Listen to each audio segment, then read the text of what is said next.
किसी जमाने में एक चोर बादशाह के महल में चोरी करने के इरादे से गया।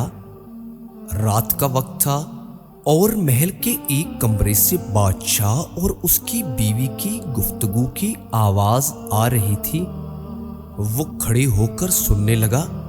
अगरचे ऐसा सुनना गलत है, नाजायज है, चोरी है, लेकिन चोर तो चोरी ही करने आया था, तो उसे सुनने में क्या चीज माने होती। आखिर वो चोर ही तो था। उस चोर ने सुना कि बादशाह अपनी बीवी से कह रहा है कि मैं अपनी बेटी की शादी ऐसे आदमी से करूंगा जो नहायत मुत्तकी और परहेजगार हो, बहुत अल्लाह वाला हो। जब चोर ने ये बात सुनी तो उसके दिल में ख्याल आया कि क्यों ना मैं कुछ ऐसा बनकर दिखाऊं कि बादशाह मेरे ही साथ शहजादी की शादी कर दे। दिल में एक हिर्स पैदा हो गई। अब वो चोरी करना तो भूल गया, लेकिन धोखा देने पर उतर आया और घर जाकर बहुत देर तक सोचने लगा कि किस तरह मैं इस बात में कामयाब हो सकता हूं। फिर एक तदबीर उसकी समझ में आई कि बादशाह के महल के करीब एक मस्जिद है, उसमें जाकर मैं बुजुर्गाना लिबास पहनकर और उनकी वज़ाकता इख्तियार करके वहां दिन रात इबादत में मशगूल होकर बैठ जाऊं तो शायद ये बात बादशाह तक जरूर पहुंचेगी कि कोई आदमी यहाँ ऐसा मुत्तकी और परहेजगार है जो दिन रात अल्लाह की इबादत में मसरूफ रहता है। तो हो सकता है कि बादशाह की निगाह मेरे ऊपर पड़ जाए और मैं शहजादी से शादी के लिए चुन लिया जाऊं। ये उस चोर का एक नहायत हकीर और जलील दुनियावी मकसद था जिसके लिए उसने ये इरादा किया। फिर उसने अपने प्रोग्राम के मुताबिक बुजुर्गाना लिबास व पोशाक वज़ाकता इख्तियार करके उस मस्जिद में जाकर नमाजों पर नमाजें, जिक्र तलावत, मुराकबा यानी कि सब इबादात शुरू कर दी।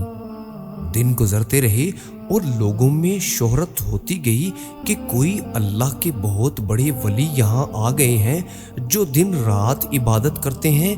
यहाँ तक कि ये बात बादशाह तक पहुँच गई कि यहाँ कोई अल्लाह वाले आकर बैठे हैं, जवान, ज़ुहद व इबादत में लाजवाब, तकवा व तहारत में बेनज़ीर।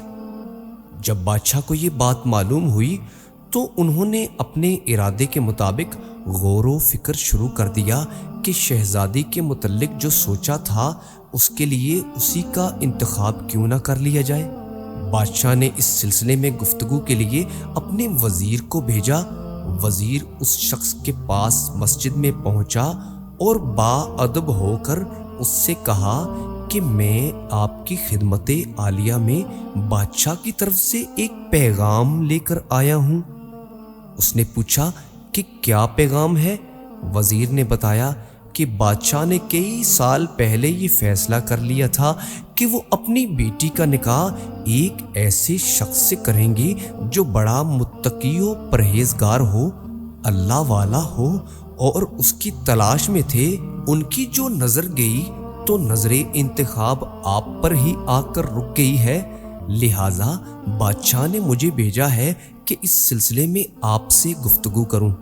ये शख्स जो दरअसल इसी तमन्नाओं आरजू में यहाँ आकर बैठा था, बहुत देर तक वजीर की गुफ्तगू सुनता रहा। उसके बाद उसकी आंखों में आंसू जारी हो गए। वजीर ने पूछा कि क्या बात है, आपकी आंखों में ये आंसू कैसे? तो वो कहने लगा कि आज जो पैगाम लेकर आप आए हैं ये पैगाम मुझे मंजूर नहीं है। वजीर ने कहा कि ये पैगाम आपको क्यों मंजूर नहीं? उस शख्स ने कहा कि देखिए, मैं साफ साफ बात करता हूँ, आपको बताता हूँ कि मैं असल में एक चोर था और एक मर्तबा बादशाह के महल में चोरी के इरादे से गया था। फिर जो कुछ भी हुआ उसने उसको सुनाया और उसके बाद उस चोर ने कहा कि मैंने तो ये वज़ाकता इसी हिर्स की वजह से इख्तियार की थी, लेकिन मैं यहाँ आकर बैठा تو میرے اللہ نے مجھ پر اتنا کرم کیا کہ اس نے مجھے اپنا بنا لیا۔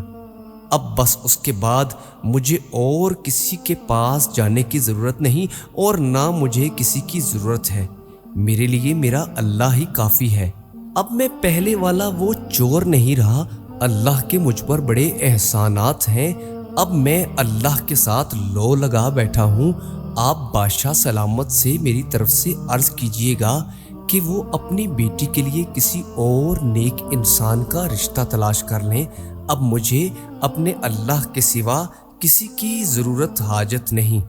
بے شک جب عبادت ہو جائے، نماز ہو جائے، ذکر ہو جائے اور ہماری دیگر عبادتیں واقعی عبادتیں ہو جائیں تو بے شک یہ نمازیں، یہ سجدے، یہ رکوع، یہ سب عبادتیں انسان کو برائیوں سے بچا لیتی ہیں، اللہ کا مقرب بندہ بنا لیتی ہیں۔ اللہ تعالی ہم سب کے حال پر اپنا خصوصی فضل و کرم فرمائے اور ہمیں اپنی عبادت کی توفیق نصیب فرمائے، کیونکہ اللہ نے جنوں انس کو اپنی عبادت کے لیے پیدا کیا اور ہم آج اس دنیا میں آ کر اس چیز کے پیچھے لگ گئے کہ جس کا وعدہ اللہ نے اپنے ذمہ لیا ہے، یعنی کہ طعام اور رزق، اور ہم لوگ رزق کے پیچھے پڑ گئے ہیں اور اللہ کی عبادت سے منہ موڑ بیٹھے ہیں۔ اللہ کریم ہم سب کو اپنی عبادت کا ذوق اور اپنی عبادت کا لطف عطا فرمائے۔ آمین یا رب العالمین۔